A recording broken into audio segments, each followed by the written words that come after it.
Hello, everyone, and welcome to another edition of the Talking Football podcast. I'm absolutely delighted to say we're joined on the line this week by former Rangers, Hamilton Accies, Hearts, Dunfermline, you name it, Canada skipper as well, Colin Miller. Colin, thank you very much for coming on. Derek, it's an absolute pleasure. I thought we were going to run out of time there. It's great to be on the show. Yeah, great career in the game, Colin. Before we look at that, in terms of, I know coronavirus is affecting everyone across the planet at the moment. In terms of yourself and your family, you keeping safe and well? Yes, touch wood, everybody's been fine, Derek. It's just this crazy world. I mean, we're no different in Canada than what you guys were like back home. We're taking a little while longer than everyone would have liked to get the vaccines done. My wife and I have had ours done, but they're slowly but surely they're working their way down through the ages. So it's we're getting there slowly but surely. But it's taken everybody. It's taken everyone by storm, this bloody virus. So fingers crossed that we're getting to the end of the thing now, and I think vaccination is going to be the key. Yeah. In terms of the football, Colin, have they got fans back in yet over there? Well, it's interesting, Derek. I do the radio commentary, colour commentary for the Vancouver Whitecaps. Now, all three Canadian MLS teams have all had to move down to the States. So the Whitecaps are now based down in Sandy, Utah. That's where their home stadium is at the moment, believe it or not. So they're down there for 3 months. So the ownership have flown an entourage of 80 odd people down there. So that's the players, their families, coaching staff, medical staff, all sorts of things. So they're home field for 3 months anyway, because we're hoping that because of the border being closed at the moment, anyone traveling in from the US would have to quarantine for 2 weeks before they could play. So that's very unrealistic at the moment to ask a team to come in, stay in Vancouver for 2 weeks to play a game and then leave.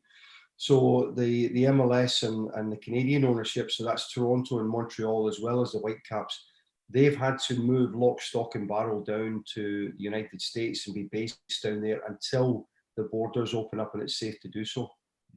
Yeah, it's crazy times. It really is. I know over here we're getting 2,000 fans in for the Scottish Cup final.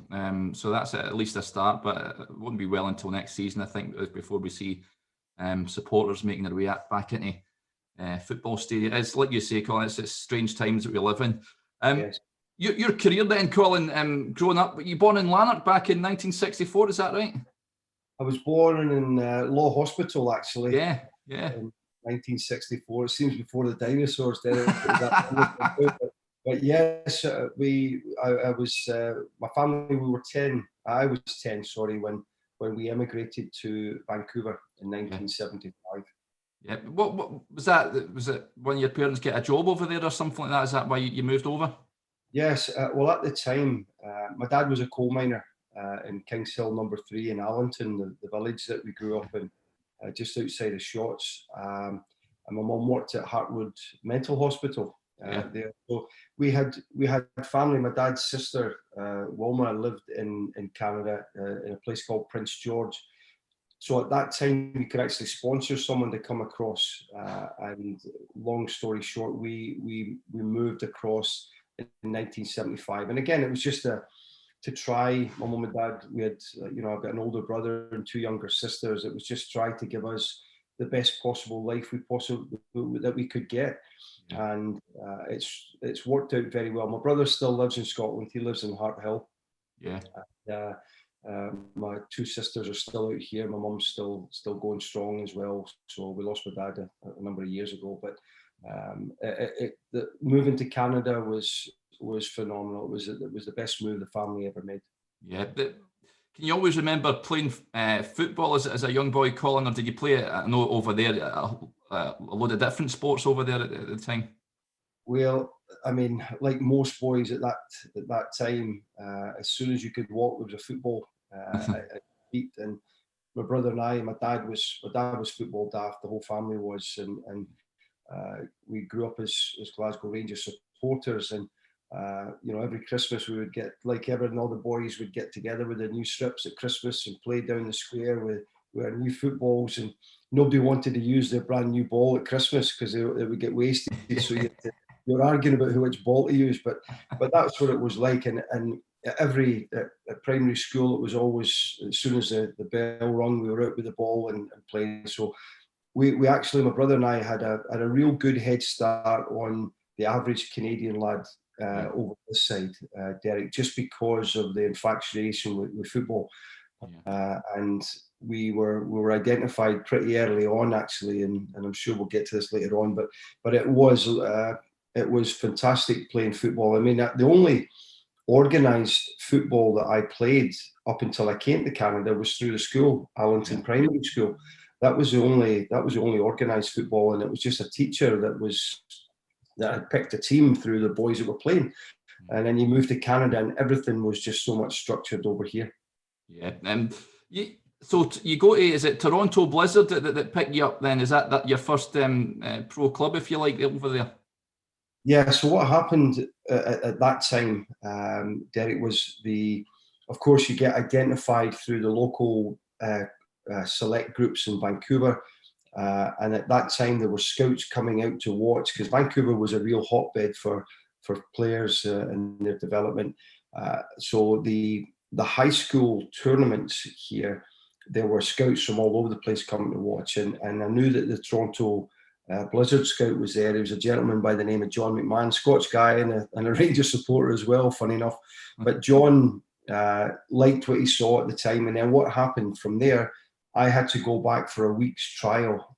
So you could imagine a 17-year-old lad, or just turned 17-year-old lad, coming from Vancouver, flying into Toronto. And Toronto's 3 times the size of Vancouver. And I could hardly find the bus to get to school every day, never mind find my way around there. So anyway, Bob Houghton was the manager of Toronto. And Bob had a very decorated career. And he was terrific, one of the best I've ever worked with. And I trained with the lads for a week, and they must have saw enough, Derek, at that time to offer me a contract. And then I got the system at the time was a draft system. So I actually found out that I had been drafted by Toronto while I was sitting in a classroom at high school, because I guess the Blizzard had contacted the high school, and then the school principal put it over the tannoy everywhere. So it was pretty neat sitting in the classroom. So, but it was a great club, and it was a good club for giving young Canadian lads a chance. Yeah. So I was very fortunate. Yeah, I was fascinated by them. I was doing some research earlier. Some of the players that they had there is eye-watering. The likes, Jimmy Nicholl was there, wasn't he, for a time? Yeah. The Italian boy, Roberto Bottega as well, an absolute legend. What was it like to sort of run about with these guys? Dave Fairclough as well was there for a bit, wasn't he? Yeah, I mean, it was there was a lad called Derek Spalding as well, was a Scots lad, and I think Derek played for Hibs, if I'm not mistaken, either Hibs or Aberdeen or something. I think Derek played with. But they were South African players that were phenomenal. There was a guy, even if you ask Ali McCoist about this goal, because Toronto Blizzard, we played Rangers one night, and it was a goal. We beat Rangers 2-0, and a guy called Ace Ntsalenque was his name. There was 2 very famous players that came out of South Africa at the time. Ace was one, and a guy called Jomo Sono was another one, and Ace scored this fantastic goal. And Coisty, the last time he still speaks about the goal. Wow. It was such a terrific goal. But it was a great club. There was it was a real, there was Jan Moller, who played for Sweden, was a goalkeeper for Sweden. Connie Carlson was a centre back for Sweden as well. We had David Byrne, played in South Africa. Neil Roberts, 2 South African strikers. It was absolutely, what an education it was at that time. Yeah, and it was, like you say, you played against Rangers. They played against some right good sides at that time. I don't know if you featured. I know you featured against Juventus, and they played the likes of Benfica, Ajax, and all that. But why did you play those sorts of teams, Colin? How did all that come about? Well, it was actually a big part of the Blizzard program. To play these, I mean, it was Porto. It was a real forest. The list was Sampdoria as well, wasn't it? Yeah, Sampdoria, We also went on a 3-game tour with Roberto Bettiga. He set it up. We played Juventus in Turin, tied nothing each, or drew nothing each with them. We played Inter Milan in the San Siro, played against Sampdoria with Liam Brady and Trevor Francis playing for Sampdoria. It was absolutely unbelievable. But we had terrific sponsorship. The crowds were phenomenal. For Toronto, it was a small stadium of 20,000, but the stadiums were packed when we played these games, and it was every year. It was just the summer program, so it kind of suited the travelling teams as well, because it was a part of the pre-season, or it was a tail end of their season trip for them. So, but some of the games, Derek, were phenomenal. We, drawn nothing each and beating Juventus with a very young side. It was, and these was Paulo Rossi, there was Tardelli, there was Cognac. They were all playing. It was, yes, it was phenomenal, absolutely phenomenal. Especially that team. I mean, they won the World Cup in '82, didn't they? So I mean, there have been just real star names. But I guess you learned as a young boy, Colin. Then you can't not help but learn playing against these sort of guys. Well, it made you. I'm trying to think the best word. Maybe a bit cultured at a very early age, just because of the different styles, the different systems of play that you had. Even in North America, generally is different from what it is back home. A different type of football, although they call this aggressive over here. But I've got up at 4 o'clock in the morning to watch Rangers play every week, and it's a wee bit more aggressive back home than it is out this way. But it was fantastic for a young player's education. That when you were playing against some genuinely world class players. I mean, that night that for instance we played against Rangers, I was playing right fullback for us, and Jimmy Nicholl played wide on the right for us, and I'm playing against, God rest him, Davy Cooper, and I knew what Coop was like, and I thought, well, please let Coop be on a holiday here at the moment. Let's make sure he's just not quite as interested as he would be, and thankfully I did okay against him. But just that experience week in and week out. Especially, I was a young guy. I was 17, 18 years of age when all of this sort of thing was happening. Yeah. And it was just fabulous, the experience. Yeah. So, of course, Rangers do come, Colin, in '84. Colin, how did that move come about then? Well, it's a bit of a story, this one, for sure. When Bob Houghton was the manager of Toronto, he wanted me to go back to Scotland, and he said, where was your local team? Where would your local team have been? Well, the closest would have been Motherwell to where I lived. So, and he says, who's the manager there? I said, it's Jock Wallace. It's the manager at Motherwell. He says, oh, I know Jock. So the two of them made contact with each other, and I came back to Motherwell for a month's pre-season, if you like. Yeah. And I did very well at Motherwell. Gary McAllister was at Motherwell at the time. Big Edvalton, I think, that played with Celtic, was there as well. Shuggy, I think his nickname was, if I'm not mistaken. But it was great. And Brian McClare was playing for Motherwell too at the time.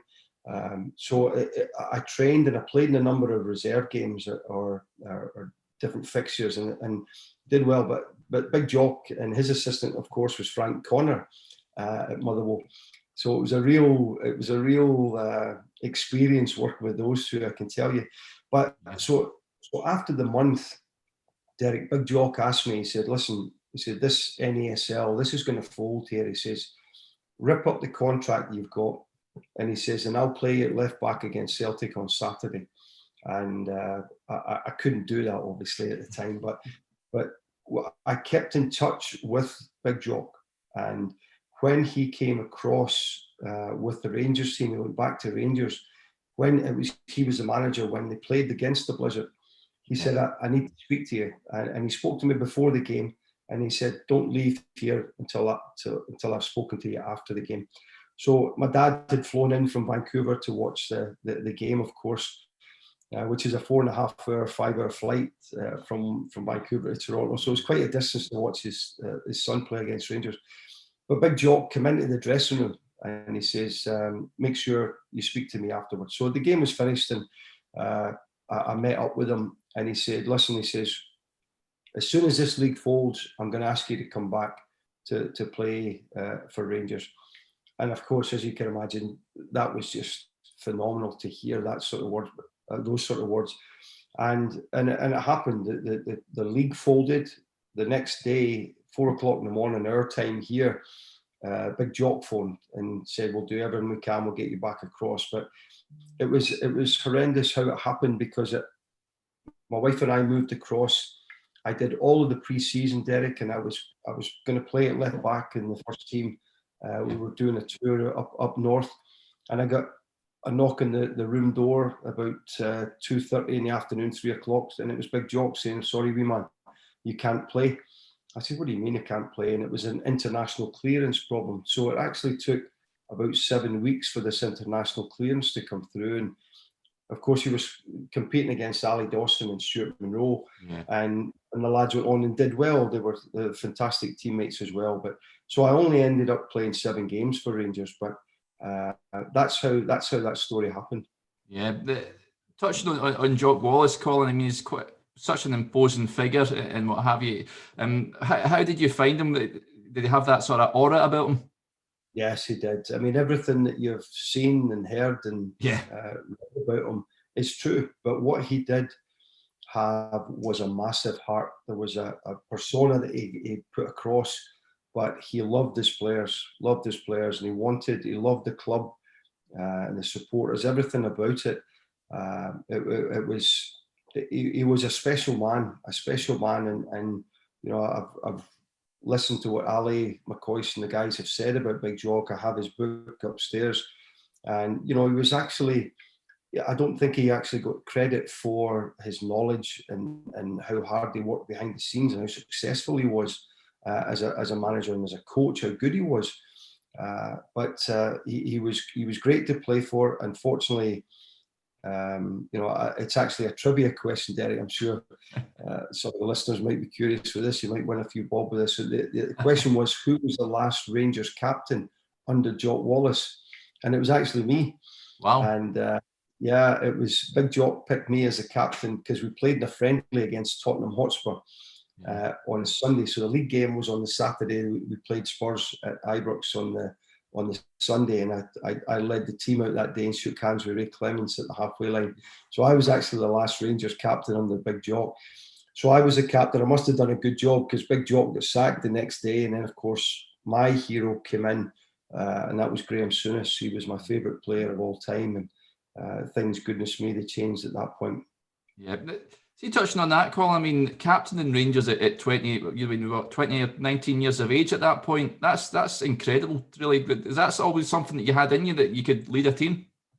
Yes, I mean, I've always, I mean, I'm quite a humble guy, so I don't want to blow my trumpet here, but I wanted, I never abused the fact that I was a professional footballer. I wanted to turn up every day and do my best. Now, I wasn't a silky player. I'm not saying by any stretch of the imagination I'm Lionel Messi or anything like that. But what I was an honest, hard-working professional that knew my limitations, and I was an important part of the majority of the clubs that I played for because I fit into that manager's jigsaw puzzle, you know. And I hated players with bad attitudes, lack of discipline, that sort of thing. Even nowadays, working with players, whether they're senior international players or whether they're grassroots kids, I want people to try their best, to do their best, because I'm probably a great example of what you can achieve if you're not blessed with phenomenal abilities, Derek. So those are the sort of traits that I look for in people, for sure. Yeah, and walking into that dressing room for the first time, Colin, I mean, absolute stars in there. Like you mentioned, McCoist, Durant would have been there, Cooper would have been there, and the players you were up against, the likes of Ali Dawson, Stuart Monroe, and all that sort of stuff. Were you not intimidated or anything like that, or did they make you feel welcome? Oh, it was great, and the guys that you've mentioned, Ali Dawson became my assistant at Hamilton, just because of the respect I had. I got on great, still do with Ali, touch base with him now and again, and Stuart Monroe, we travelled in with Big Craig Patterson, Andy Bruce, Scott Nisbet. We travelled in to training every day. But Nicky Walker, you couldn't help but get on with Nicky. He's such a popular lad. It was a really good dressing room. the characters in the room, goodness me, you never turned your back. If you wore anything dodgy, mind you, with Big Jock, you had to be clean shaven and wear collar and tie every day to training, and leaving as well. Ibrox, you had to have the collar tied up, so on. It was just it was just the standards. Every manager's different, of course, but this was a standard that Big Jock had for Glasgow Rangers. But the lads were phenomenal, and even when I was the manager of FC Edmonton, I took the staff back to the Rangers training facility, and when McCoy was the manager, and him and Durante spent the full afternoon with us. Same with Big Davy Weir when he was in there at Rangers as well. His staff were phenomenal with us too. So the Craig Mulholland with the youth department. So it was fantastic. So it was really a special time. That's for sure. But unfortunately, the team struggled. We were I think we were sitting maybe middle of the pack, to be honest with you. And I look back and I say, well, yeah, they're trying to sign players like Colin Miller. What chance are they going to have when you see the difference that when Graham Souness walked into the dressing room and what happened at that point? So it's all history, but it was a real major step for, I think, not only Scottish football, but for British football as well when Souness came back. Yeah, what was it, the sort of players' reaction and that sort of thing when he got announced, Colin? I guess, was everyone fully supportive of him coming in? Because, like you say, he revolutionised the club at that point, didn't he? Yes, he did. I can remember all the whether it was reserves or first team players, we were all in the first team dressing room, and Mr. Holmes, the chairman of the club, came in, and it was just wow. I mean, we were all like pints of milk. We were that white because we had the training and so on, and the Scottish weather. And Souness came in and he had one of these flash designer Italian trips, and he was all suntanned. He was like a male model.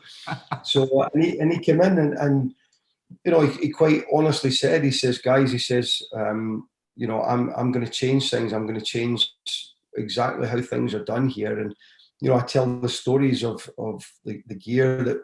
We used to wear the same gear 3 or 4 days in a row at Rangers at the time, and then have the gear dried in the big dryers, the big cupboards that were in the dressing room.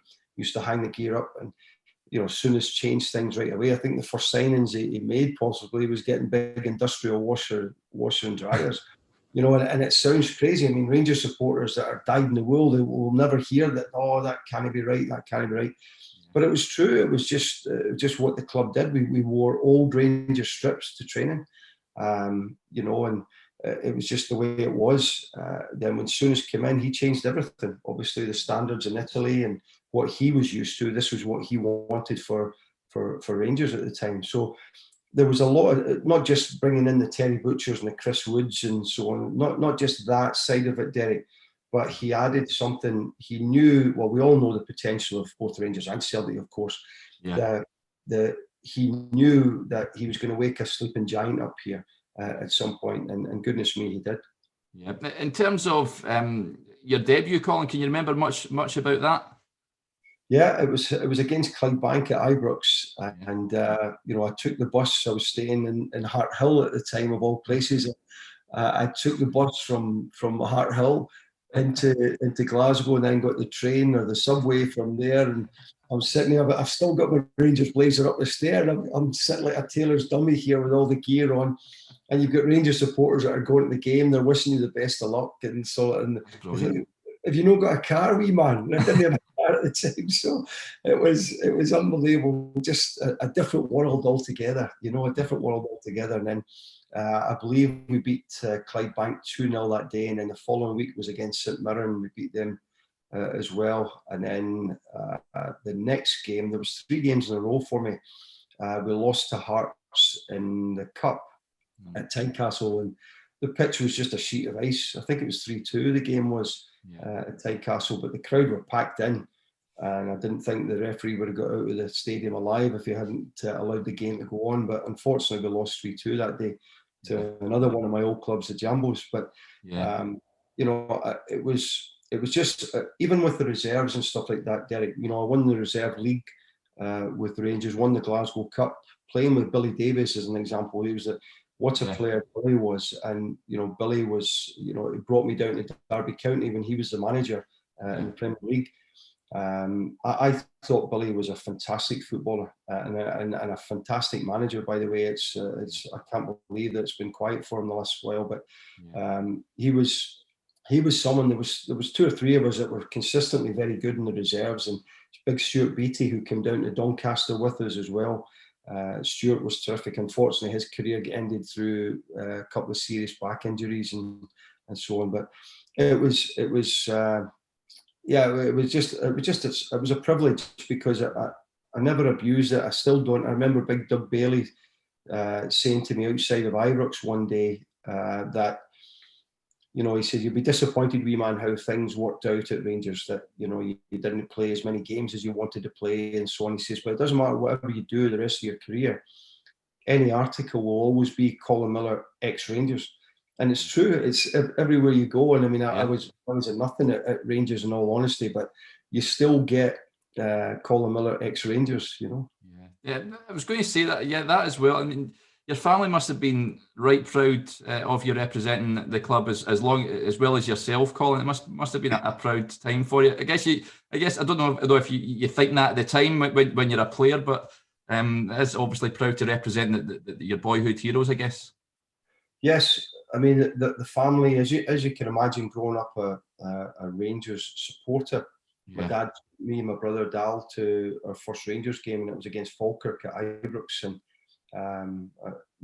when we were probably about 9 or 10 at that time, and the hook was in at that point. You talk about it, but then when you actually go in and you see the first team playing, it was amazing. So you never lose it. It's a club, even through the very difficult times. I was still up watching them, and saying bad words, wanting to throw a laptop through the window, and all sorts of things that go on. But this is your club. This is what's in your heart. You support them. And it didn't matter whatever club I played for. It wasn't that I didn't try any harder or work as hard as I possibly could for any other club. No, every club means a lot to me. I'm very passionate about the clubs that I played for. But it was just something different about Rangers, of course. And that's what was the catalyst for the rest of my career, to be honest with you. And then when I moved down to Doncaster, it was funny because Big Terry Butcher was struggling with a cold all week. And I trained with the first team all the time, and I got a phone call from Walter Smith at the house asking if I'd come in and have dinner with the players, the first team, because they stayed at the Grosvenor Hotel the night before games. So I'm thinking, oh, good, Big Butcher's not well. I'm thinking maybe I'll get a chance of sneaking into the squad. That's how you had to think, Yeah. And I get in there and I'm eating dinner with the lads, and Walter had said, "Gaffer wants to speak to you." I said, "Okay, so something's up." Again, you're 20 years of age, a bit wet behind the ear, 21, whatever it was. So I go and I'm sitting beside Phil Boersma, the therapist, and the gaffer, and Walter Smith. And he said, "Listen, wee man," he said, if I have to wait and the young lads coming through at the club, I'm going to be out of a job," he says. "So you're one of the players that I can move on to help bring someone in." And they brought, it was an exchange deal for Neil Woods, came up from Doncaster. And he said, "How would you like to go and play for Doncaster?" And I says, "Where the hell's Doncaster?" I said, "Where's Doncaster?" And he says, "Oh, down in England." So Phil Boersma had been at Doncaster, and he said, "A great club, terrific manager, a gentleman by the name of Dave Cusack, who was excellent." But I knew in my heart at the time that I wasn't going to be in Souness's plans, that I wasn't. The gaffer was looking at different things, so I was never going to get a chance to play. And it meant a lot to me. I was away from my family in Canada. My wife and I were on our own, and the last thing I wanted to do was just play reserve team football all the time. I wanted to go and experience playing in front of crowds. I wanted to be in the national team with Canada and so on. I wasn't going to do that if I was just playing reserve football. So I took the opportunity, and we went down and had two very good seasons at Doncaster Rovers, and was captain of the club right away. Exactly, maybe the captain of the side. So that spoke volumes to me that I'd served a good apprenticeship, if you like, between the Toronto Blizzard and at Rangers. Okay, it wasn't a lot in the first team, but there's still pressure when you're playing against Celtic or Aberdeen in the reserves, all these sort of things, and you're playing with very good players against very good players as well. Yeah. So it was a great upbringing for me. Yeah, but that's I guess a positive way of looking at it, because you get a lot of players, Colin, who will just be happy just to sit on the bench and bide their time just because they are at Rangers. But I guess it shows a lot that you obviously you move for the sake of your career, and it proved to be the right move in the end, didn't it? Yes, it did. I mean, I found out later there was a couple of Scottish clubs that wanted me, but I didn't know anything about that. I found out later on with different clubs that I signed for that they had come in for me during the time, but for whatever reason, I wasn't made aware of that. But going down to Doncaster was great. I mean, I got a chance. Blackburn Rovers came in for me, offered money. I had a chance to go to Wrexham as well, but it didn't materialise. The club Doncaster wanted too much money for me at that time. But it was good. It was a good move for me because it gave me first team football. There were some very good players. Andy Rhodes was the goalkeeper at the time that did so well up in Scotland. Mark Rankin, Brian Dean. There was a number of lads. Tommy Gaynor came over from the Republic of Ireland and was a very good centre forward for Nottingham Forest too. So that was a great education for me in terms of getting first team football. It was fabulous. Was Neil Redfern there at the time as well? He'd have been a young boy. He's a cracking guy. He's a fabulous guy and a good player. He was, and what a sense of humour he has. Yeah, he was a really, really good lad, a good teammate. Yeah, I've worked with him a couple of times down here. And see, Bellevue, that was what a pitch that. I think that was the biggest pitch in the UK or something. You must have had sore legs coming off there every week. Oh, I'm telling you, in pre-season, let me tell you, it was a physio called Brian Carnaby. I'll never forget it. I had nightmares about the guy, even to this day, about the running that we used to do at pre-season. And of course, you're running around the race course. Now, it doesn't look very much when the horses are doing it, but I'll tell you, when the wee man's legs are going, trying to keep up with the rest of them, what a distance that is in a race course. Goodness me. And the grass was heavy and that was an experience as well. I think it was kind of like what Souness said to us one day in pre-season. He says, right lads, we're going to go for a walk today. So I think, a walk? Yeah. So he took us to a place, correct me if I'm wrong here, it might have been called Windy Hills Golf Course in Glasgow. And it was up and down, it was all over the place. So he sets us off, the full squad, first team and some reserves.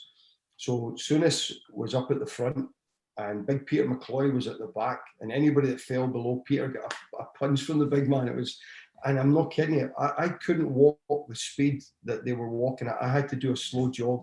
And then, so we walked the full golf course, got back to hole number 1. And then, okay, now we're going to run it, he says.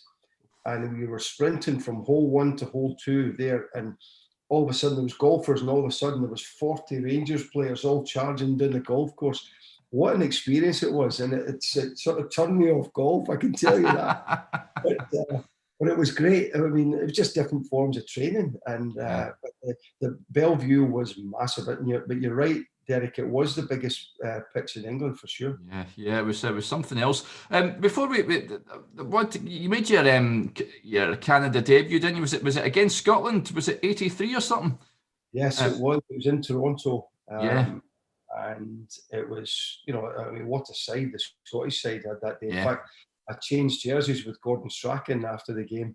And then we played Scotland again in Toronto a number of years later when Andy Roxburgh and Craig Brown were in charge, and I had McCoy's jersey. So I've got 2 ex-Old Firm Scottish national team jerseys in the house here. So it was brilliant, absolutely brilliant. But it was that side that we played against in Toronto, and it was, stadium was busy as well. Some terrific players. Sturrock was up front, I think, for Scotland at the time. There was Nicol playing as well, and big Alec McLeish was playing, I'm sure. Willie Miller, Jim Leighton was in goal. So it was when you look back on the quality of that side, it was fantastic. Yeah, of course, Canada made the World Cup squad in '86. I know you never played, Colin, but what an experience that must have been to go to Mexico that year. Well, I'll tell you, this is one of the hardest stories I ever have to tell people because, Tony Waiters, God rest him, just passed away last year. Tony was a phenomenal manager, and he selected 22 players for the squad, but only took 18 to Mexico. So there were 4 of us that were left behind in Vancouver to act as a training squad. Now, his thinking behind that was the more players that weren't playing, the more unrest there would be in the camp. And I said, I disagreed with him, as you can imagine, Derek. I disagreed with Tony. I says, this is no some of these big-headed countries where their egos are get in a big room. This is Canada. This is Canada. We may never get another chance to do this. So the 4 of us left were left in Vancouver, and it's terrible to say, but you're hoping lads who played in your position were getting injured or sent off or something, so that you might get the phone call to go in. We got the same money, got the same everything that every player did, Derek, but that one's a hard one to tell, because you work so hard to get to get in the squad, and then you're one of the 4 lads that's left behind in Vancouver. Yeah, that's terrible. I never knew that was the case. It's crazy, isn't it? You don't hear any other international side doing that. Well, I mean, Tony regrets it. I mean, he never said it to me, Derek, but he said it to other influential people in the game. Said that was a big mistake that he made, was leaving those players back in Canada. Yeah. Because, I mean, touch wood, John Herdman, the manager now, gets the team to a World Cup, whether it's the next one or the one, obviously, that we're partly hosting. But, what an experience when you speak to the lads that went there. There's a part of you, it's like if you're injured and your team's just won a cup, you feel like a spare prat at a wedding. Yeah. It's so you're a part of the squad, but you're not part of the squad. So it was really, really difficult. But Tony regretted it. He said that was one of the biggest mistakes he made in management. Yeah, I'd imagine it would be. And you touched on it there, of course. I guess Canada not made a tournament since then. Is that sad that they've not done that yet, Colin? I know, like you said, that they're hosting one in 2026 at the joint bid. Yes. But is it surprising they've not made a final bit before then? Well, the closest that we came was actually a squad that the manager Bob Leonarduzzi, who played for the national team and was terrific for the national team. Bobby and Alan Errington, his assistant. We were 1 game away from qualifying for the US World Cup. And if we had beaten Mexico and Toronto, we would have qualified. And we were always in what they call the hex here in CONCACAF, is where the top 6 teams qualify, and the top 3 qualify for the World Cup, and then the 4th place gets into a playoff with Australia, generally speaking. It's from there. So we played and we lost 2-1 to Mexico and Toronto. We scored first. I pulled my hamstring. The only game I missed out of 16 World Cup qualifiers that year. I pulled my hamstring a week before in El Salvador. So I actually missed the game in Toronto. We scored first with a free kick, but Mexico beat us 2-1. So then we played Australia home and away. So we beat them in Edmonton. And then we flew to Sydney the following week, and we lost in penalties there. But then Australia had to play Argentina after that as well. So if we'd beaten Australia, then we would have had to play Argentina, which would have been amazing. And all that.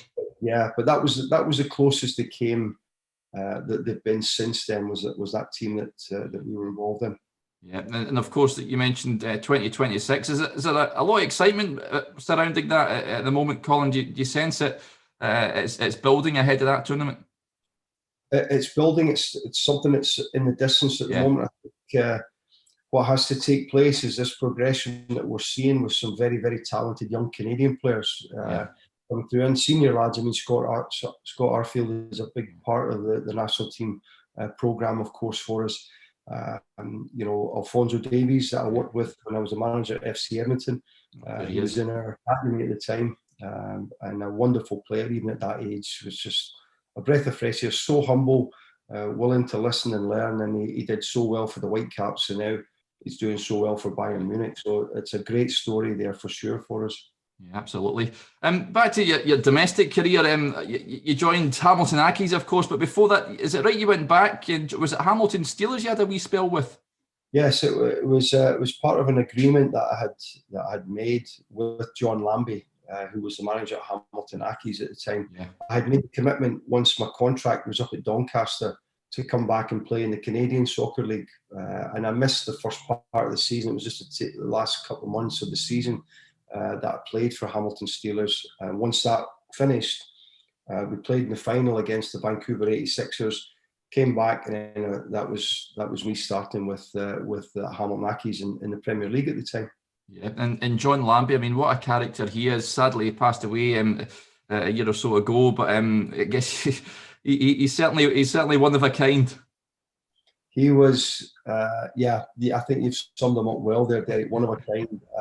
Again, but a fabulous heart. You know, a gruff exterior. I wish I had £1 for every time he said a bad word, but I would be a very wealthy guy. But he cared about it as well, and his training methods. Oh my goodness me! Some of the things the gaffer had us doing, I'm not kidding you. There's some I can tell you about, some I won't tell you about, Derek. Yeah. But it's safe to say you didn't know what to expect from one day to the next. It was just absolutely way out there. Him and Jerry Collins was his assistant. But, you know, when I look back in my career, probably my time at Hamilton was the happiest I was ever as a player. Yeah. It was just some of the players that I had the privilege to play with during those years. I don't know. I think it was over 200 games I had for the club. Yeah. Some fantastic guys, some fantastic teams, some great managers. You know, Willie McLean, who was the assistant manager with Big Billy McLaren. Yeah. What a mentor I had as an up and coming coach with Willie McLean. I remember Craig Brown saying he's the most knowledgeable football person he'd ever met. Willie McLean. That was what a compliment that was. But Willie was fantastic. It's just his football intelligence, like Jim McLean and his brother Tommy that I played for at Hearts, of course. But and then, you know, it was great because I was working with first team players and coaching first team players when I was 23 at Hamilton. So it was, I think I was always destined to get into the coaching and managerial side of the game. Yeah. I loved it. It was never a chore, but that every year, the characters that we had, the laughs that we had, and we always had good sides. We always had good sides. We missed out in promotion a couple of times very closely. And one year was goal difference, I think it was, we missed out on. Probably the most frustrating thing, Derek, from when I was there as a player is the amount of fans that were leaving Hamilton to go to watch Rangers and Celtic or one, rather than, you know, coming to watch the Accies. And it's still the same case, of course, but it was really disappointing because the play that it was actually good football. I mean, the Scottish First Division at that time there was some fantastic teams in there. Goodness me, if you got out of that league into the Premier League, you were doing very, very well. Yeah, the old Douglas Park. What was it like to play there? Of course, they've long since moved from there. Yes, what an experience! It was just amazing. The pitch looked good in pre-season, but then coming the end of October, you didn't know from 1 week to the next, Derek, what kind of state the pitch was in. It's a shame because the old kit guy, Willie, was what a character, the most miserable groundsman you've ever met in your life, but he loved his club and sitting on his tractor and everybody, you're telling him to get off the park. And it was with that slope, you know, some of the nights in February under the lights, whatever. It was brilliant. We had some really, really good sides. I mean, playing with guys like George McCluskey, you know, Billy Reid Badger, who's done so well for himself, is still doing fabulous. Andy Millen was fantastic. Big Jim Weir, you know, Alan Ferguson, Kevin McKee, Craig Napier, and Colin Harris. The list goes on and on and on. It was just a conveyor belt of very good players. B. Paul McDonald, of course, Kenny Ward. It was fantastic. It really, really was. You know, and you just didn't know what the heck was coming next. I mean, my nickname was Coach all the way through there, and I used to drive the wee minivan to training. So there was portable goals. We didn't have a training facility or anything like that in Berlin. So the lads, the goals would be strapped onto the roof, and there'd be players hanging out the windows and all that stuff. So you get to a busy intersection in Hamilton. Somebody would tap you on the shoulder and you turn around, what is it? And they'd take the keys out of the ignition and throw them into the middle of the intersection. So I had to put the flashes on, put handbrake on into stop all the traffic. You've got all your gear on, you're soaking wet and all. amazing. Get the keys for the middle intersection. So I learned after a few times that to keep eyes straight forward and keep your eyes on your keys. Some cracking players that you mentioned, Colin. Of course, it was the notorious Fergie as well, the supporter. Were you ever on the receiving end of one or two rants from him? He used to give me stick going on to the team, but we hadn't even played yet, Derek. It hadn't even played yet. I remember when I got the Accies job, one of the first things I did, because Fergie was sitting of course we played at Firhill at the time, and I walked across the pitch, climbed up over the seats, and went up and shook his hand, and I said, "Thank you, Fergie." I said, "Now you be gentle with me now. I'm just new to this management game."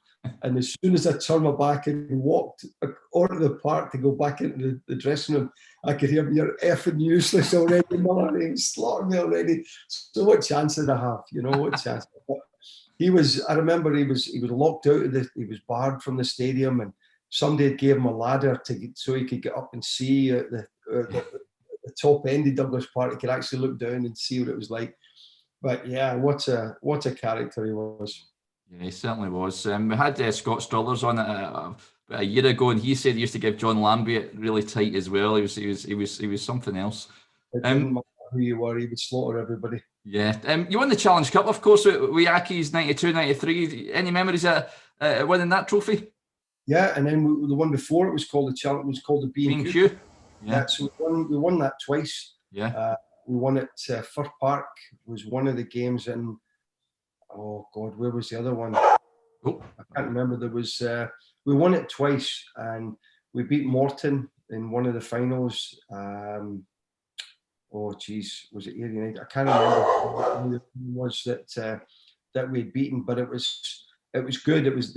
I can tell you there were great nights after the final as well. But we had a good side. We had a very good side. There was real quality through the team, and we played good football. I think back, Billy McLaren at the time, we played 3-5-2. So Billy was well ahead of his time. There weren't a lot of teams in Scotland that were playing with three at the back. Lambie played 4-4-2 for the most part. Big Jim Dempsey was a manager that was in there as well during my time. Of course, then Ian Munro came in. Ian actually sold me to St Johnstone. But it was a great wee club. I've got great memories as a player there, not so much as a manager, but certainly as a player. Yeah, we'll touch on the management stuff in a wee minute. Colin, you mentioned that Ian Munro comes in and he sells you to St Johnstone. Were you sad to leave Accies at that point, or did you see it maybe as a career progression? I know they were in the same division at the time, weren't they? Yes, I was sad because the lads, of course, and I've been there for so many years. Great, but the chance to go up to a brand new stadium with a manager that I liked, Paul Sturrock, and John Blackley, who was great when I was there. I got on very, very well with Sloop at the time, and it was a good side. It was very good. We were in the Premier League at the time, Derek, and we got relegated that season. I think we lost one out of the remaining 12 games or something like that I was there. And we just narrowly missed out. I think we might have gone down to the last day or something like that. But it was a great club. They've done fantastic this season as well. Callum Davidson, who was just a young lad when I was there at the time, has done so well for the club. It's great to see. Yeah, and of course, before too long, you were on your way over to Edinburgh and to join Hearts. Huge club, Colin. I guess it was. Was there any other club in for you at that point? I guess when the Hearts come calling, it's hard to knock that one back. Yeah, I couldn't turn that one down. And there's no ways. I mean, third biggest club for me in Scotland. That's how I feel about it. The support was phenomenal, and I remember we lost to Airdrie in the semi-final of the Scottish Cup at Hampden, and I think the crowd was about 24, 25,000. I guarantee at least 21, 22 of those were Jambos. Everywhere we went, the crowd, I think it's fantastic that they're back into the Premier League next season because the Premier League is a better place for the Jambos in it. Yeah. What was Tynecastle like as an arena to play football at? Oh, it was great. I mean, I love how the stadium was built, where when it was redone, where the seats go straight up. Yeah, it's so enclosed. Fantastic. When you've got the Old Firm in there, of course, the Edinburgh Derbies that I played in, the noise was fantastic in that stadium. The supporters got right behind the side. They wanted they want the team to do well, and it's, as I said earlier, it's great to see them back in the Premier League. But a great atmosphere. Yeah, that's what I was going to ask you about the Edinburgh Derby, Colin. Feisty to say the least. What's your memories of playing in that game? Yeah, I mean, it was feisty. It was what you would hope a derby would be. Yeah. I keep seeing these English derbies, as they like to call them. I mean, goodness me, my missus and I argue more than some of these things.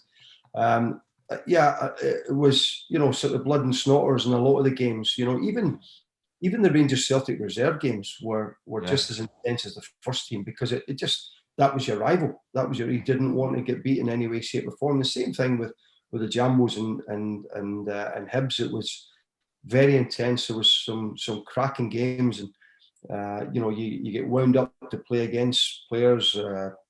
What's his name? There was a couple of wingers that they had, Hibs, that as a fullback you were wound up to play against them. Yeah. McAllister, I think, if I remember, was it Kevin McAllister? Yeah. So you always knew you were in for a tough game with him. And there was a lad that played with Rotherham. Gareth Evans, was that? Yes, yeah. So you're up against these types of players, and they could wind you up a wee bit as well. So you always had to make sure you gave as good as you got. But I loved my time at the Jambos. And when Jim Jeffries came in after Tommy McLean had left the club, I didn't play many games under Jim, and I knew the writing was on the wall, because he was, it's one of the worst times of my career, actually, when Jim came in. Although he was a good guy, but I knew that I wasn't in his plans. I wasn't one of his signings.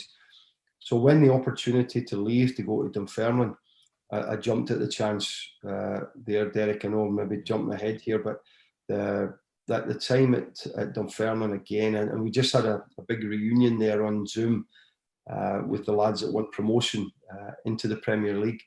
And that season, it was 25, 26 years ago now. It seems that long ago. It's amazing. But what a good club that was. I really, really enjoyed my time for the Pars. Yeah, absolutely. Just touching before we go there, Colin, were you there when Pasquale Bruno signed for Yes. Hearts? He's a character, isn't he? Yes, he is. And what a player he was. I remember his first training session, and it was actually at Tynecastle, and the pitch was wet, and it was the day before the game, and we're doing some shooting, and it was sort of outside of the foot stuff and that, and big Pasquale, but the big man had a shot, and I was about 2 or 3 behind him waiting for it, and I said, what a strike, that was the top corner. I said, very lucky there. That was with his right foot. And then he did the same with his left foot. He did the same thing. I said, he's not bad, this lad. He's not bad. But yeah, it was the signings that were made at the club. You want to see the clubs being rewarded for showing a bit of ambition, and the Jambos at that time showed a bit of ambition. It was good. It was good to see. What was your feelings towards Tommy McLean? I know we had John Phillippen on a few weeks ago, and you say they had a love to hate relationship, that they both love to hate each other, sort of thing. How did you find them? Yeah, I got on very well with Tommy. I know that he tried to sign me a few times when he was a manager at Motherwell. Yeah. Fortunately, it broke through. It broke down through money, of course, nothing to do with me, but between the two clubs. But I enjoyed. He's a great football brain. A great football brain. He was. The last thing you wanted to do was get beaten a Saturday and pass him in the hallway on the Monday, because he wasn't always the happiest guy on the Monday morning. But Big Tam Forsyth was his assistant, and Big Tam was the guy that was kind of in getting everybody motivated as well. But his knowledge of the game, goodness me, tactically, he was so astute. But as I said, I really enjoyed it. It's just a shame that, I look at the players that we had at the time. Big Jim Bett, Nicky was a keeper as well. Scott Leach was at Tynecastle there with us. Brian Hamilton, John Robertson, of course, up front. Colquhoun as well. It was a right good side, but it was kind of similar, Derek, to the time I had when I was at Rangers, when the team was sort of middle of the pack, and it never really kept on the way we'd hoped it would do. Yeah. So then you moved to Dunfermline then, and it proves to be the right move for you, Colin. I mean, that season that you went up, we had Ian Westwater on a few months ago, and he always talks about that game at Tannadice when he was producing world-class saves and you went up. That was the second last game of the season. I think you won 1-0. What's your memories at that season? Because it was such a traumatic one as well, an emotional one with passing at Norrie McCarthy, wasn't it? Yes, it was. And I was away, believe it or not, Derek, I was away with the national team in Mexico when Big Norrie, God bless him, went to, when the big fella passed away. Yeah. So I was, I'm using this term very loosely here, I was one of the lucky ones who didn't have to experience what everybody else was going through, although it hurt me deeply when I was away with the national team. But the reaction from the players, was fantastic. Dick Campbell and Bert Payton were phenomenal, absolutely phenomenal. They were great with me.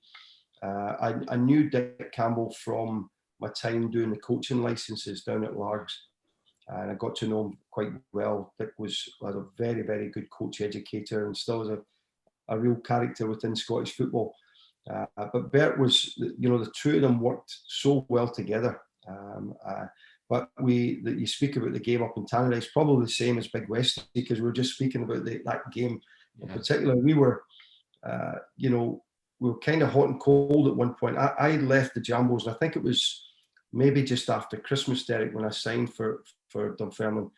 And of course, you're going in there and you're replacing probably the irreplaceable Jackie McNamara, who went from Dunfermline to Celtic, and what a player Jackie was.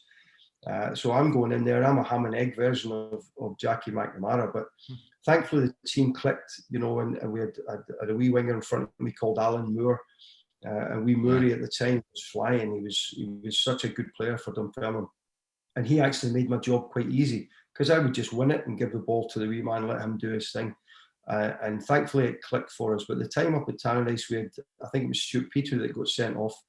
And so it was backs to the wall sort of stuff. But that day, they put the Dunfermline supporters behind the goal to the right as you look at the stand. And they probably made a mistake, Dundee United, because the noise that our supporters made that day was probably the loudest even the day that we won the league against Airdrie. The crowd that day up at Tannadice was louder and more passionate that day because they knew what was in store if we got the 3 points that day. And it was one of those games you look back on your career and it was a privilege to be a part of it. But the players to a player really did a number that day because that Dundee United side was a Premier League side. Yeah, and it shows you that, the camaraderie and all that between you, that you're still in contact to this day. It just shows you how sort of tight-knit you all were, and I guess credit must go to the likes of Bert and Dick for forging that sort of atmosphere amongst the boys. Yes, there was passion, there was emotion, there was everything that you would imagine in the dressing room. Yeah. But there was also, it was just a group of good guys, and you go through times in your career, either as a player or as a manager, or as a coach, when you're surrounded by people, you go, I'm not so keen on this, or you're working with people, you go, this is great, I can't wait to go into my work. So I travelled from the West with Big Andy Smith, Harry Curran, Tom Callahan, Alan Moore, the list, Jerry Britton as well was another one that was in the group, and every one was a bigger character than the next one, and it was laugh a minute stuff. It was just fabulous, and it just made the part. And then we get to, and then you had your Edinburgh guys that come in with Big Westy and the guys Bingy, and then you had the lads that were local. But unlike some of the clubs where it was very cliquish, there were no cliques at Dunfermline. It was just a really, really intense group of guys. And I tell you, when we did, I think we finished 5th and 6th in the Premier League the 2 seasons after that. It showed you what Bert and Dick had created was a very, very difficult team to play against. Yeah, I was going to touch on that. It's for a promoted side to achieve those finishes. It's quite incredible, really, when you think about it, isn't it? I guess when you went up, did you have that sort of the no fear factor? Did you just go and enjoy yourselves and express yourselves? Well, we knew we knew how fit the team was. That was a big part of it. But we had good players. Mark Miller, for me, was one of the, and I've told him to his face when we were playing, he's one of the biggest underachievers I've ever saw, because the talent that the lad had, if he had my attitude all the time, Yeah. He would have played. He could have played for the Old Firm for sure. I think he was that good. But you had, Big Smudger, Big Andy Smith up front, who was a handful to play against at the best of times. But you had Stuart Petrie, who was a very good left winger, Alan Moore on the right hand side, and then you had Hamish French, who was just a model professional. Yeah. It was just a group of lads that were very, very committed to doing well. And then you start to get results. You start to do well from set plays, and we were very dangerous from set plays. I mean, Murray and I were both 5'7". We were like Garden Gnomes compared to the rest of the team because it was a big, strong side, very, very, very physical side. And the crowd got behind us, and some great nights at East End Park, some great days as well, and some terrific memories. I know you get a couple of draws against Rangers during your time. Did you enjoy facing up to your old team, Colin? Did you have that little bit of extra motivation to show that, I guess, that they were wrong to let you go in the first place? Yeah, it's funny. I was speaking about that the other day. That I spoke at. I think when you go back to play all your clubs, Derek, there's a wee part of you that wants to, not necessarily, oh, I'll show you, but you just want to say that, listen, I'm done okay. I've done okay. Yeah. I've done okay. I'm still in the game and I'm playing at a very good level. And I never look back on that saying, oh, you shouldn't have let me go. And I look at it as being very, very grateful for the time that I had there. So I never look back at any of the clubs that I was at with any bitterness or that. That's just, or left with a bad taste in my mouth. It was always, I left on good terms with each club. I was a good professional, and I was happy with that. I could make some phone calls just now, and the people that I would play with or some of the managers, they would still help me out, and I think that speaks volumes, Yeah, when you'd have come up against Rangers and Celtic at that point, they had some cracking players. I know Celtic had the likes of Di Canio and what have you. Rangers had Laudrup and Gascoigne, and the ones that you obviously think about. You come up against them, Colin, and what were they like as opponents? Oh, goodness me, for some reason, every manager that I played for, I had to do the man marking jobs on these players. So you can imagine trying to pick up Brian Laudrup, or Paulo Di Canio in these games. And the difference between the two players, in all the times that I played against Brian Laudrup, he never shook my hand once. Did they not? Never shook my hand once. And I went up to him to shake hands and he just walked past you. Wow. Maybe because I tried to kick lumps out of him for my But I was, the first time I played against Laudrup was at Ibrox, and I couldn't believe the size of him. I mean, I must have been about 6'1" at Laudrup. But I was amazed about the size of him. But what a player he was for Rangers. And the difference between Laudrup and Di Canio, I felt that if Laudrup got past you, you were never getting back to get another bite at him. Yeah. Whereas if Di Canio got past you, he would try and beat you again, and he'd give you a chance to have a go at him again. But both phenomenal players. When you think of the Scottish Premier League at that time, the players that were playing in that Premier League was fantastic. It was a fabulous league. It really, really was. Yeah, that makes your fifth and sixth place finishes all the more remarkable. It's really something else. You'd leave Dunfermline, then you'd have a wee stint at Ayr United, then you'd go back to Accies as a player coach. Always not well though at Accies at that point, wasn't it, Colin? I mean, it's hard to think back now to where they are now, which is punching above their weight for so many seasons. But back then, I guess was it tough? Were you firefighting a lot of the time? I was playing for Ayr with Gordon Dalziel and Ian Munro as the staff there, and we managed to stay up in the Scottish First Division the year before. That was another great game. We played Partick Thistle the last game of the season. And basically, the winner stays up and the loser gets relegated. They delayed the crowd for about 15-20 minutes. I think there was about 15,000 at Firhill that day. Wow. And we won 2-0. I mean, John Davies and that Andy Walker, there was some fantastic players in that Ayr United side. So the following season, we played against the Accies at Somerset Park. And the following week, I became their manager. Myself and another prominent Scottish manager interviewed for the job, and I got the job. I was 33.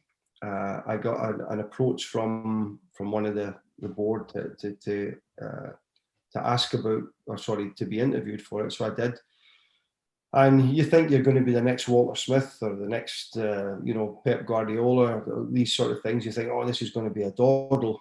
And when I look back, Derek, it was probably one of the biggest mistakes that I made. Now, it was nothing against the club. It's just, for me personally, I wish I had become an assistant manager at some point and served an apprenticeship. So one minute you're the player, 33 years of age, the following week you're the one that's in charge of all the players, and you're the one that's accountable to the board and so on and so forth. So it was quite a transition for me. The players, I loved working with players every single day. They worked away. We had no S forms at all at the club. So believe it or not, I know a lot of people know this. Myself and Ali Dawson actually started the youth process many years ago at Hamilton, and we went down to Hamilton Palace in the boxes, Derek, that are there at no, the nightclub. I was going to say. At that time, I think it was called Hallis. The playgrounds down there. Anyway, there was in these wee five-a-side boxes. Yeah. So here was myself, the first team manager, taking a group of lads, and Ali Dawson beside me with another group of lads.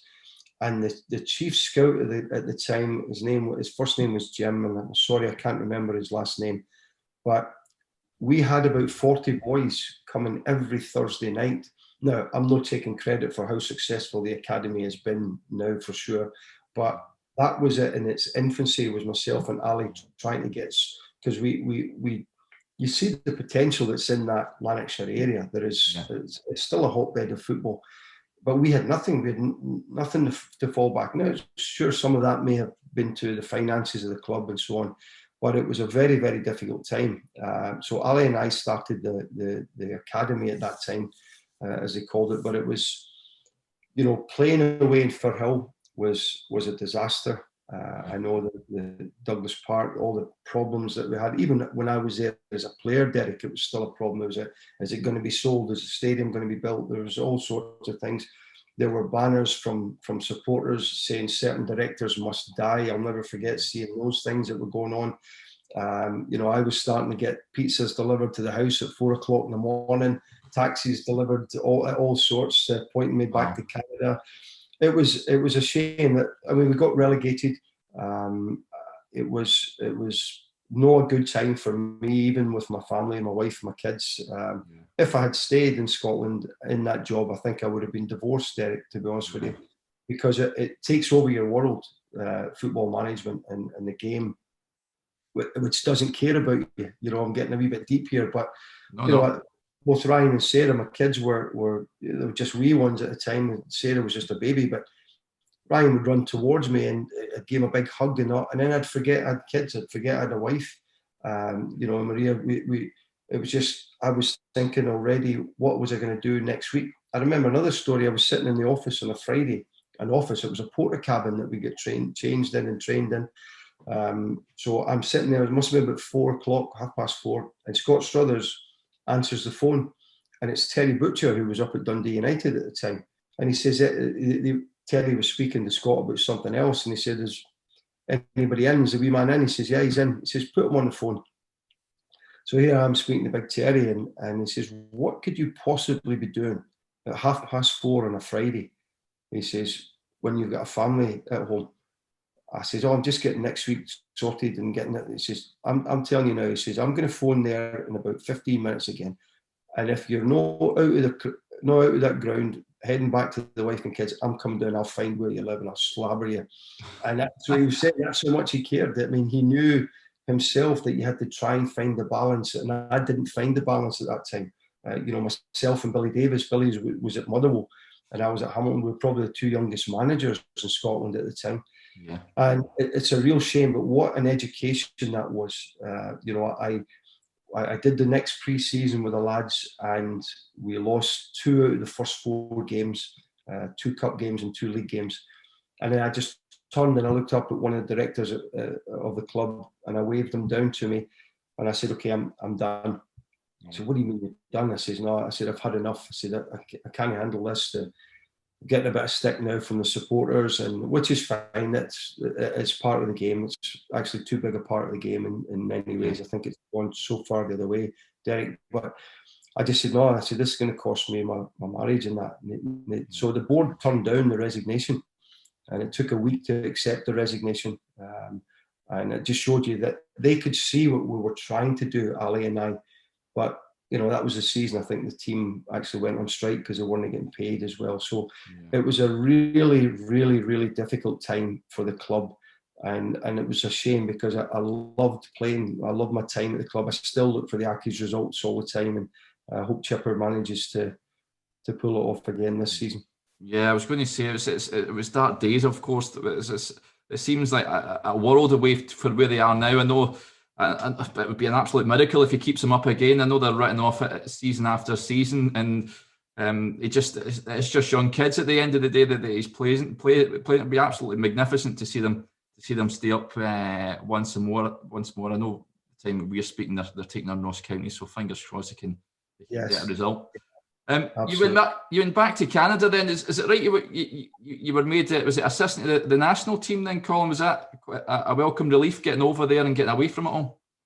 Yeah, it was actually during my national team times. There was a guy called Barry Crocker who was the general manager of the Abbotsford Soccer Association, which is a youth grassroots club. It's where my family have lived for, well, it'll be 21 years in August. So the Barry asked me in 1997. I was still playing. Would you like to come back and be the head coach of the club? I says, I'm young, you're invincible, you're still playing football, you're never going to get old. So lo and behold, things went pear-shaped a bit like my backside, and I ended up going back to being the head coach of the club. And through that, I became the assistant coach with Holger Osiek, who had actually won the World Cup with Germany as Franz Beckenbauer's assistant. I was his assistant for about 2.5 years. So great experience working with Holger. He was, dare I say, a typical no-nonsense German manager. So I learned a great deal, sometimes how to do things and sometimes how not to do things. Yeah. So as you do, as you're always picking things up as coaches and managers. Yeah. Fast forward to when Billy Davies gives you the call that you mentioned, and he takes you to Derby, going into the Premier League. You must have relished that. I know it never went your way, Colin. It was quite a poor season for the club on the field. What was your memories and the experience of that season? Well, it was, Billy and I had kept in touch with each other. We got on well in our time at Rangers, and I had an utmost respect for Billy, still do. And when I went back there, I could see the standard of the players was, with the greatest respect, not English Premier League standard. And probably the team maybe had overachieved the year before to get promotion, Derek. So it was a shame, but definitely a Premier League club, Premier League supporters, Premier League training facility. Everything about the club is Premier League levels. And I really hope that they can get back, the Rams can get back into the Premier League soon. But a great time, as you can imagine. I think I'm the only Canadian to have worked in the English Premier League from a coaching capacity. Worked with the first team, and then myself and John Davies looked after the reserves. But my job primarily after training was to go and do the scouting reports on the opposition the week ahead. So Billy wanted 3 reports on each team that we would be playing, and I would do the 3rd report for them. So obviously my reports were rubbish because we didn't have a very good season, but what an experience it was. What an experience. You're sitting at Goodison Park watching Liverpool and Everton, you're watching Man United play, whatever, and you're sitting there with your tin flute on and making reports up on set plays and all sorts of things. It was absolutely fabulous. It was absolutely fabulous. It's just a shame how it worked out. I actually lived with Craig Brown for about 5.5 months during my time there. So it was like living with a headmaster. It was quite an experience living with Brown. He's still keep in touch with him regular, and an absolute legend. So I was very, very grateful for that opportunity. Yeah, there weren't too many highlights that season. Only one when you beat Newcastle, of course. Kenny Miller scored that beauty of a goal. And what was he like to work with, Colin? Yeah, Kenny was great. A very good professional. I knew him well from my time there, and of course, when he came out to the Vancouver Whitecaps, I knew him well there, and I went and I've got a photograph on my phone. Rangers played in a sort of North American type tour a number of years ago when Coisty was in charge, and got a photograph with Kenny behind the goal before the game started. But Kenny was a great professional. It doesn't surprise me how long and successful his career was. Yeah, Billy obviously goes. Paul Joe came in there, wasn't he? Is it just a case that he wanted to bring his own sort of men in? Is that how it sort of worked? Yeah, like in so many times when that chop happens, if you like, for want of a better phrase, the manager does want to bring his own people in, and of course through loyalty to the man who's brought you in, the staff move on. But it was a shame. I think that the club at the time, they'd sort of promised Billy certain amounts of money from what I could gather, and it never really came about. So, but it wasn't a fair fight that season. But Billy Davis, for me, his attention to detail, Billy would get the DVD of the game. He'd go back to the house and it'd be 4 or 5 in the morning, and he'd have the game broken down into all the sets so that the staff would meet him on a Sunday and he'd go through bits and pieces of what the training was going to be like. That's how intense Billy was, and his attention to detail, his knowledge of the game, players was fantastic. It was a really, really strong learning curve for me there. Yeah, I can't remember who we had on, but they sort of stayed the same as you, Colin. He just knows everything about the game. He's so knowledgeable. You go back then. Was it Victoria Highlanders? We spell it Vancouver, and then you go to FC Edmonton. You spend a good bit of time there. Did you enjoy your time in charge there? I did, and I was the Whitecaps assistant for a couple of years as well before that one in the MLS, which was a great experience. But the FC Edmonton job came up and I applied for it. And they flew me out to Edmonton, which is about an hour and 15-minute flight from where we live. And then I got the job. So I inherited a group that I had to, there were players. I never say a player's not good enough. I say they're not ready for that level of football. I inherited a number of players that weren't ready for that level of football. So there was a big transition year one.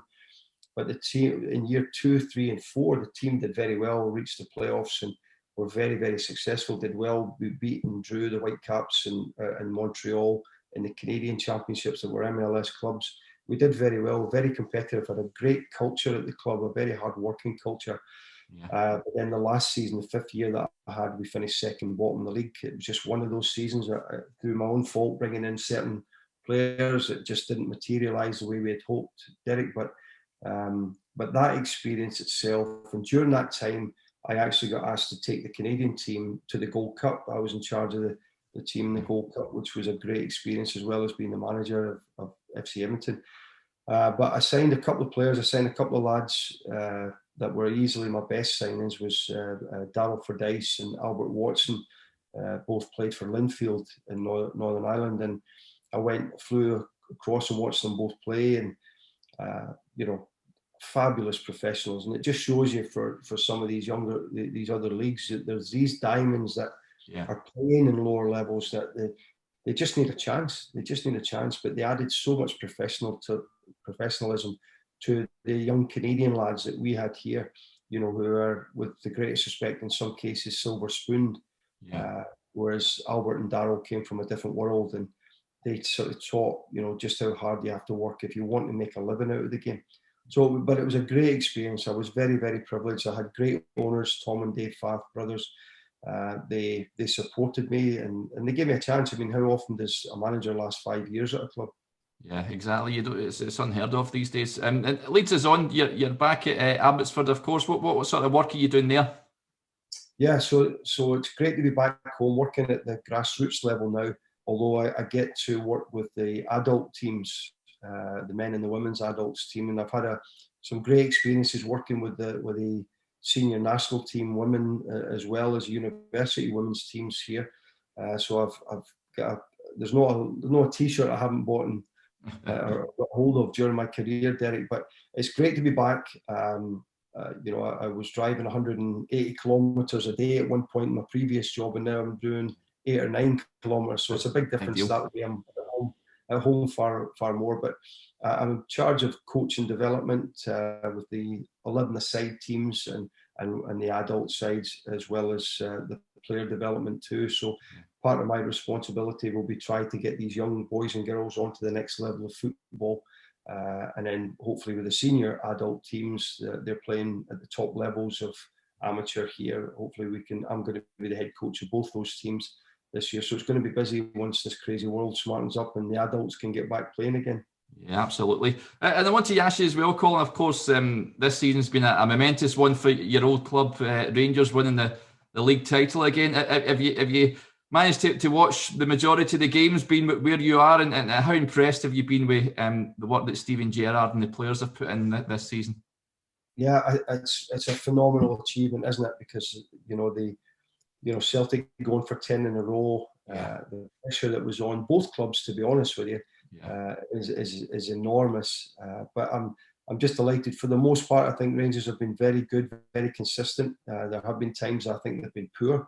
I don't think it's amazing sometimes the media builds them up, and I don't think they've been as good as what they have been built up to be. Yeah. But yes, when you're 23 points ahead of your nearest and dearest rivals, it says a great deal about the success that your team has had. Very disappointing in the cup, of course, because I think St Mirren were full value when they beat Rangers early in the season in the cup, and I also think St Johnstone were terrific against us the other day, or a few weeks ago, and knocked them out in penalties. And it's so disappointing as a Rangers fan, but also as a Saints fan. It's great to see St Johnstone getting to another cup final. I hope they go and beat Hibs, being an ex-Jambo as well. So I'll probably get a lot of people off here when I'm saying that. But I get up early. I very seldom. I know that they're playing at the moment when we're talking here, but I don't miss many games. I'm a Rangers fan, and I get up and I support them as much as I can. Yeah, cracking stuff. Well, they're 2-0 up over Livingston, I can tell you, Colin. So also, well, they go into that Aberdeen game. Could be an invincible season, which you don't really hear about often, especially these days. No, you don't, and because nobody's got a divine right to win, Derek. No. And when you play for the Old Firm, every game, every team that you're playing against, it's their cup final. Yeah. So you have to be up at that level all the time. And one thing that's definitely clear are the standards that Steven Gerrard and his staff, Gary McAllister, that I know his standards for sure. That they preach. You can see it all the time. You can see the passion. You can see Steven Gerrard, what a career he had as a player. He was a leader.